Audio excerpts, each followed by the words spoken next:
My guest this morning is the UN Resident Coordinator. Her name is Eziakonwa Ahuna Onochi. I got it right, did I not? Yes, you did well. Good morning. Good morning. Sustainable Development Goals. Try and unravel this for us. What exactly is this? I suppose the simplest way I could put it, that it's about people, our planet, and prosperity. About people in terms of investing in people. And in that order, actually. You know, first you have to invest in people, then you have to care for the planet, and then we hope the result of that will be that we have shared prosperity. All right, you've got to invest in people, etc., etc. Who is this that we're talking about that should invest in people and so on? Who is pushing this? Well, first of all, there are levels. You have national level. You have governments that have been elected and they have responsibility to put order in society in such a way that everyone can benefit from the wealth of the nation. Then you've got the global platforms, the global system, which also has to make sure that the rules are fair and that countries are able to benefit from global wealth. You see, there's been so many good agendas out there. You know, the one that's nearly wrapping up is the Millennium Development Goals. We'll talk about quite a bit more about that in our interview tomorrow with Dr. Lopez. But there's been many, and so here is another. It looks good, you know, when you tell us what it is about people, prosperity, etc., etc. These are things we have had quite a bit. And frankly speaking, they don't quite work, at least previously. How different is this? Well, there's evidence, first of all, that they do work. I mean, we are in an era of prosperity globally. But the problem was that you had too many people at the bottom who were not benefiting from this. And the MDGs, the Millennium Development Goals, were really about waking up the conscience of the world that it isn't success and it isn't prosperity if millions of our brothers and sisters are not all right. Did it wake them up? Well, it did, because the conversation changed. And at least, you know, for 15 years, you had engagement and concentration on trying to pull people up from extreme poverty. And that largely worked in a lot of countries, that they were able to have and even actually surpass the goal that was set for halving extreme poverty and hunger. So I would say that to a large extent it worked. Did everything work? No. And no one expected that it would, all the goals would be met, but at least that we would begin the conversation and the journey towards establishing this sense of responsibility across the world. So understand the summary really of the SDGs is the triple P, people, planet, prosperity. This sounds generic. Just break it down for us. What exactly is to be done? What are the first of all, you know, with the MDGs, we said we would reduce poverty. With the SDGs, it's a lot more ambitious and comprehensive. It's saying we will eradicate poverty. It's not good enough to just reduce it, you know. Who should be happy being a little bit poor, you know? So it's a much more audacious move by the world to say, okay, we recognize that we started with a goal to reduce poverty, to alleviate it. But now the time has come, the world is rich enough to actually work on ending poverty. Along with that, it says, while promoting wealth and economic growth, we need to care for Mother Earth. You know, when we say Mother Earth, we use that word sometimes too lightly. You don't abuse your mother. But what we've done in developing is basically abuse the earth. And it makes development unsustainable.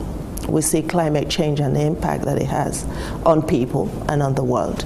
And basically the SDGs are about saying we need to grow, yes, we need to prosper, but we must do that with paying very careful attention to the planet, to how we are treating the earth. And thirdly, another different dimension is that it's universal. It's no longer saying, you know, this is only for a set of countries that are still at the bottom. It's saying all of us as a globe need to pay attention to this, because the industrialized countries need to worry about the environment and the impact they have on it. So now they also come in as a party to this agreement. I'm sure some of our viewers are looking at you and thinking the good UN resident coordinator has no idea where we are at. She's talking about alleviating poverty. That's a song they've had for donkey's years.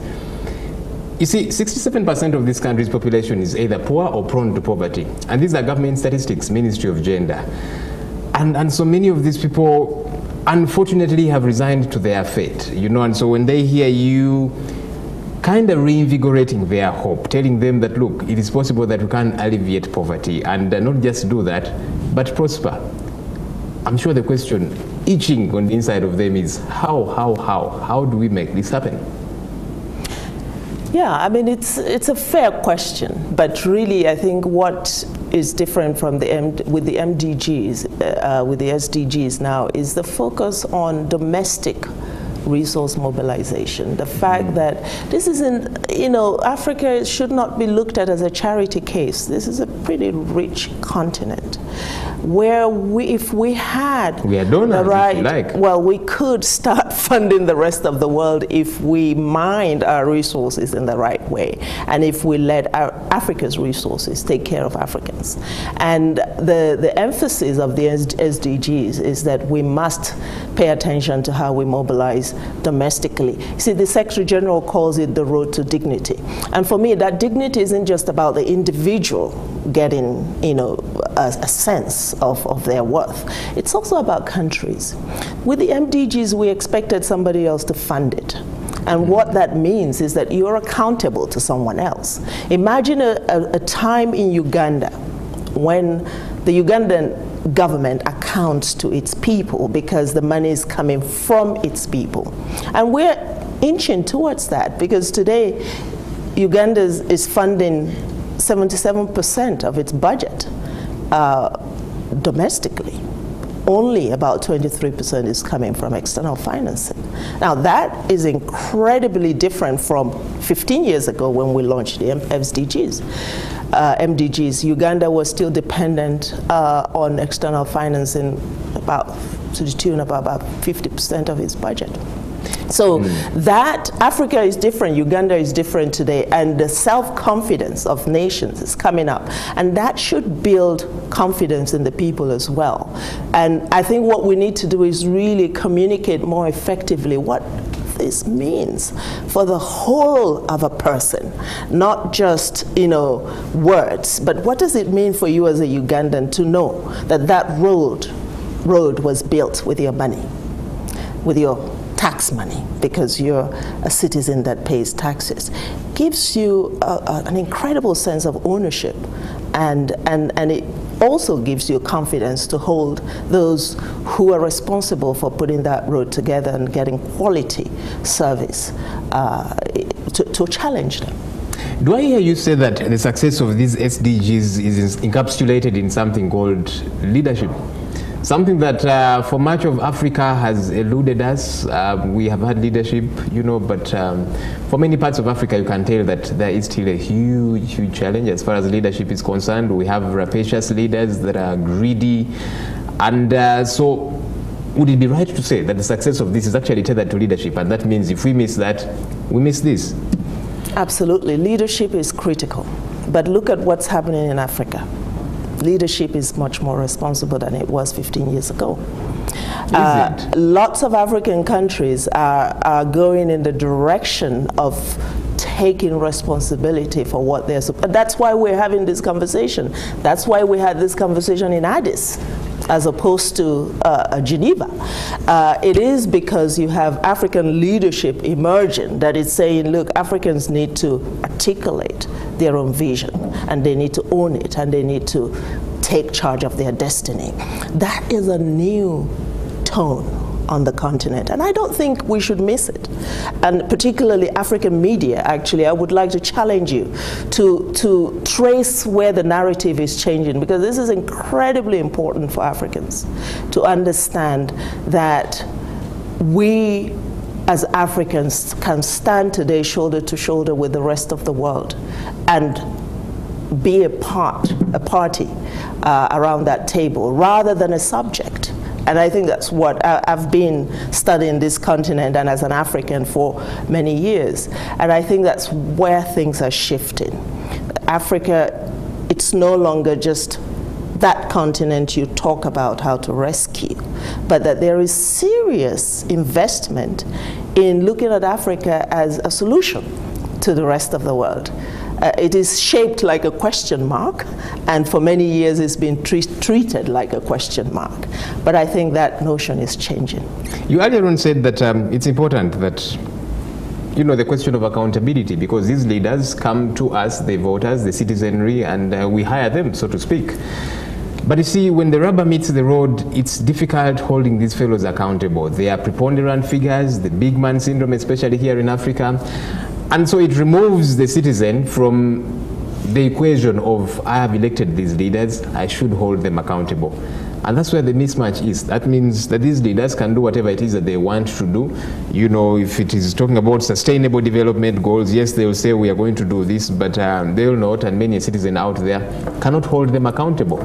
How do we address this? Because you see, if we have, you know, a population that is not a quality population, one, they for much of the time don't even know what their rights are, later on demand for them. So I think that is still a big challenge that we have. How do we address that? Yeah, but I think that's where the SDGs come in, because as I said earlier, it's about people. First you have to invest in people, and when investing in people means that their education, in other words, you know, their enlightenment, their welfare, health, and so on and so forth. But it does mean that when you invest in people, they are players. You know, they can then weigh in. And when people take responsibility for their own development, they have much more of a say. It's been that way with a lot of African countries because the money was mostly coming from outside, and perhaps governments didn't feel they had to account to anyone within the country.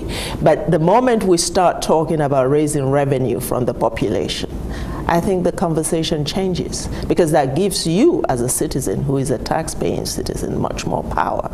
You can bring down government because the government is getting the money from you. And so, you know, just the way it works in the rest of the world. Many countries where citizens pay taxes, government don't just go and make decisions without reference to their population, because if they did, people could rebel and basically bring government down. So, I mean, Africa is getting to that point. The more people in the country that you have who are educated, who are employed, and by that I don't mean just employed by government or private sector, but who are entrepreneurs, who are productive in society, the closer we get to ensuring accountability. Do you feel there's willingness on the part of our leaders, by our, I mean Africa really, to enforce this, to make sure that this gets to work? Because much of the time when you look at many an African leader, and it's embarrassing, I'm an African, you are, and for much of the time what we see in our leaders is the greed, is the selfishness. You're thinking, wait a minute, you should be serving these people and not yourself. So you have been engaging these people, you have had several discussions. Do you feel there's willingness on their part to make sure that this gets to work, that Africa gets better? Absolutely. From Senegal to Ethiopia to Uganda, where we are, I think that responsibility is much more vibrant. I think people are feeling a sense that there are opportunities on our doorsteps, and we have to order ourselves to be able to reap this, not just for individuals, but for entire nations. There is a sense of wanting, of the leadership of Africa today, wanting to have a legacy. And that's new, you know. And there is also a community of leaders that's emerging, where the OAU transformed to the AU. And there's peer pressure. You know, countries want to compete among each other. This is very healthy. And then, of course, you've got the global, where the UN steps in and provides a platform for countries to actually demonstrate how they are improving the welfare of their people. So that whole sense that's of responsibility of nations, of leaders, I think it's become more palpable. And it's happening at the global level, it's happening at the regional level, and it is happening at the national level. You talk about the UN providing a platform for some of these things to happen. I look forward to a time when Africa will grow up, you know, figuratively speaking, but also directly speaking, really, that The UN and the UN, where you come from, has done incredibly well in, you know, buttressing Africa and helping us to get some of these things off the ground and then making the lives of many an African better. But for me, for as long as that is still the case, that we have to look to somebody to provide these platforms to make things happen, I think it speaks of a problem. How do we move away from that? How do we get to grow? And that means begin to manage our own affairs. When there's an issue, we can sit down, come up with, I don't know what we shall call them. This time around, they're sustainable development goals. We might have a different name for that. And so that as Africans, we realize this is a problem. We need to find remedies to it as Africans. The UN is not external to you. The UN is for the people. And it was created for this purpose by all people. And it's not an entity that is sort of outside of the person and the nation. You do need that platform, and often it has to be at the global level, and that's the purpose that the UN serves, because the world is so interconnected. If you look at the environmental issues that we talk about, climate change, these aren't things that countries should be able to solve on their own. You need the entire world engaged, because the effects are contributed to by multitude of countries. So there are things that we have to do collectively, and then there are things that you have to do at the national level. And that's why you have a national development plan. That's why you have a national vision, the Vision 2040. And these enable countries, obviously, to articulate their own strategies. But for the things that are global in nature, you need a United Nations to help facilitate that. That doesn't take away from the authenticity and the responsibility at the national level. Ahuna Onochi, UN Resident Coordinator. Good job it is you're doing, and thanks for talking to us. Thank you. Coming up is my opinion.